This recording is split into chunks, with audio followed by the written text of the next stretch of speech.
Yes, welcome back to the program, and you may be joining us out in Polokwane on One Nation 88.9 FM, but certainly on our Facebook page, facebook.com/Salam Media, as well as on our YouTube channel. Now, the second online survey of smokers under lockdown by UCT's research unit on the economics of excisable products has found that the price of cigarettes has soared 250% since legal or licit sales were banned in March this year. I'm joined now online by Professor Corne van Walbeek, currently a professor at the School of Economics at UCT and director of the research unit on the economics of excisable products, or REAP.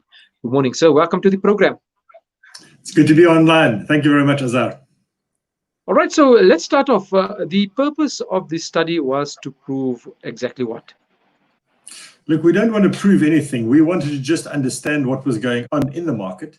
And we are a research unit that is focused very much on the economics of tobacco control over a large number of years. We are a public health unit in the sense that we want to support governments in both South Africa and other countries to introduce policies that will enable it to reduce tobacco use and the public health burden associated with that over a period of time. And what we've done is we've spent many years studying excise taxes, studying how the market works, what are the interventions that the government can apply in order to reduce the consumption of cigarettes. And what was then the outcome of this study? I mean, has it shown that government has been mistaken in their attempt to prevent the spread of coronavirus by banning cigarettes?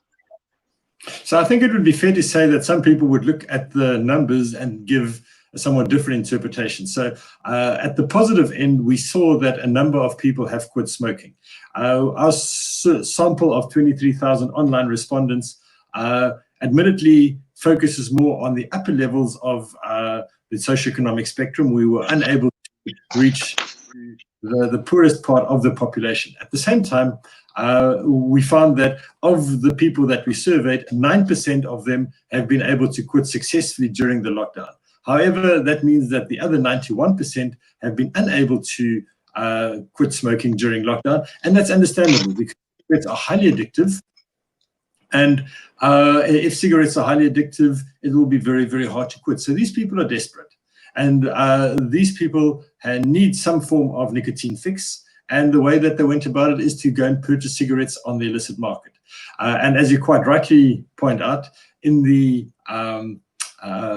survey, we found that the prices of cigarettes had increased dramatically in this particular period. So from our perspective, looking at the fact that we've already got a very significant illicit trade problem in South Africa, even well before lockdown, now we're sitting in a situation where it's become worse, where the long-term consequences of the current sales ban is probably going to result in more illicit trade even when the sales ban gets lifted, and that for us is a problem. So from our perspective, we believe that the extension of the lockdown going into level 4 was a problem, and in fact was a mistake.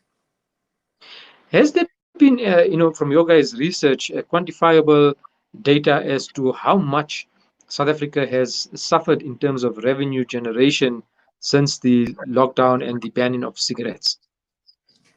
Yes, for that we actually don't need to have done the survey. The mere fact that the government on an annual basis intended to receive about 14 billion rands worth of revenue from tobacco excise taxes, that money is being lost. So we can do the math, and that means that on a monthly basis, the government loses approximately a billion rand or 1,000 million rand worth of excise taxes that it could have gotten had things been normal. Of course, nothing is normal in this period of time.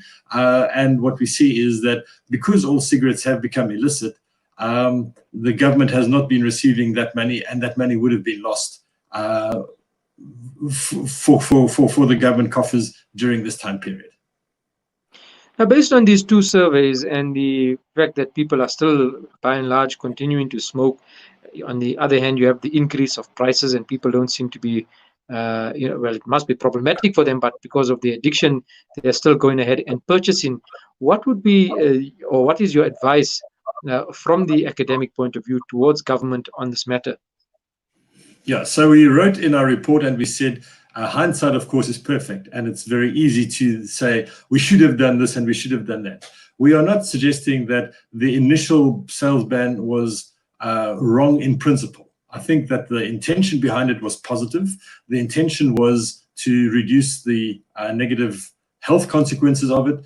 But when we saw from when we went into level 4, we believe that the government should have lifted the ban, because even at that point in time, it wasn't clear that it was working. In fact, it was clearly not working at that point in time already. And most people had not quit. And we found actually that the prices already at that point had increased very dramatically. Our recommendation now, given that we are at this point in time, is that the government substantially increases the excise tax on cigarettes. So the moment that the ban gets lifted, the excise tax, which is currently 17 Rand and 40 cents per pack of cigarettes, we are proposing that that increases dramatically by 100 or even 200%, so that the government firstly can claw back some of its revenue, and secondly, because cigarette prices would otherwise drop dramatically, and many people who had currently quit during the lockdown would be tempted again, because cigarettes are becoming more less expensive and more affordable, would be tempted to start smoking again. So we would propose keep the price of cigarettes as high as possible. People are willing to be able to purchase those cigarettes at relatively high prices. That brings in money, but at the same time, if prices were to be high at a sustained level, we are pretty confident, and the evidence shows this, that that would encourage people to quit smoking into the future. Professor Corne van Wyk, professor at the School of Economics at UCT, director of the research unit on the economics of excisable products. Thank you so much for your time this morning. Thank you very much, Azar, for having me on your show. It's much appreciated.